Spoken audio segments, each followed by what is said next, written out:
एक खामोश गांव जिसके इर्द गिर्द घना जंगल था, वहां एक हॉलो हाउस नामी एक सुनसान हवेली थी। लोग कहते थे कि ये जगह आसीब ज़दा है, जहां वो रूहें भटक रही हैं जो कभी सुकून ना पा सकें।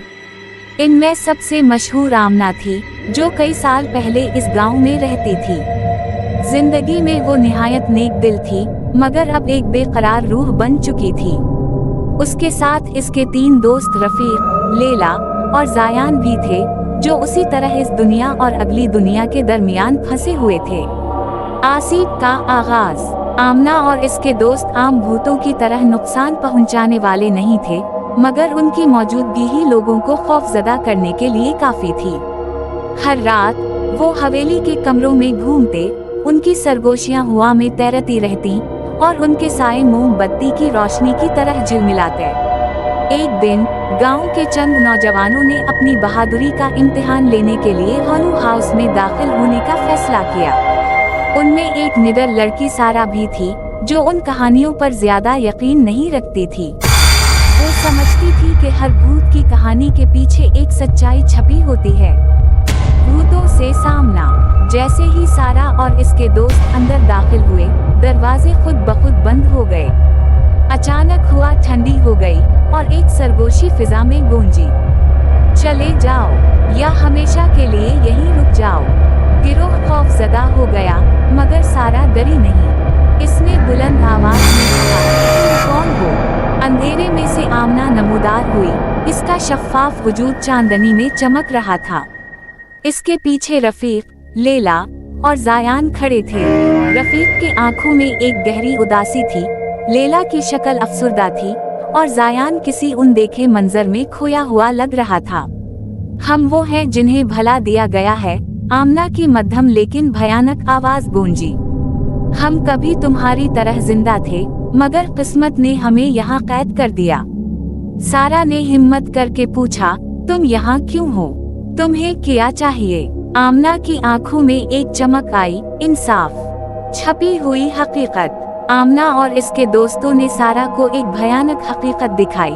कई साल पहले गांव के बुजुर्गों ने उन पर काला जादू करने का झूठा इल्जाम लगाया था। खौफ के मारे बुजुर्गों ने इन्हें हॉलो हाउस में कैद कर दिया, जहां वो भूख और प्यास से मर गए। उनकी रूहें उसी लिए आजाद नहीं हो सकें क्योंकि उन पर किए गए जुल्म को कभी किसी ने तस्लीम नहीं किया। सारा और इसके दोस्त ये जानकर हैरान रह गए। हमें गांव वालों को ये सब बताना होगा, सारा ने पुरअज़म लहजे में कहा। लेकिन आमना ने सर हिला दिया, वो तुम्हारी बात पर यकीन नहीं करेंगे। खौफ सच्चाई से ज्यादा ताकतवर होता है। बद्दुआ का खातिमा। सारा ने फैसला किया कि वो उन रूहों को इंसाफ दिलाएगी। वो और इसके दोस्त हवेली में छपी पुरानी दस्तावेजात, खुतूत और खुफिया कमरे तलाश करने लगे, जहां सच्चाई लिखी हुई थी। इन सबूतों से साबित हुआ कि आमना और इसके दोस्त किसी जादू का हिस्सा नहीं थे, बल्कि इन्हें नाहक कत्ल किया गया था।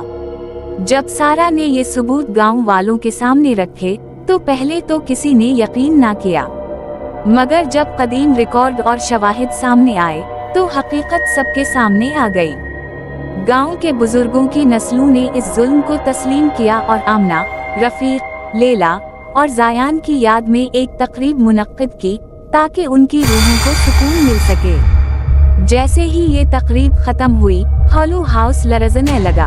एक नरम रोशनी हर तरफ फैल गई और आमना और इसके दोस्त आखिरी बार नमूदार हुए। शुक्रिया, आमना ने धीरे से कहा। इसकी आंखों में रोशनी के आंसू चमक रहे थे।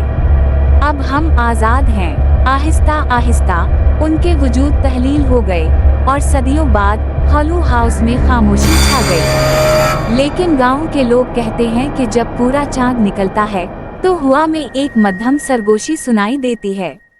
शुक्रिया।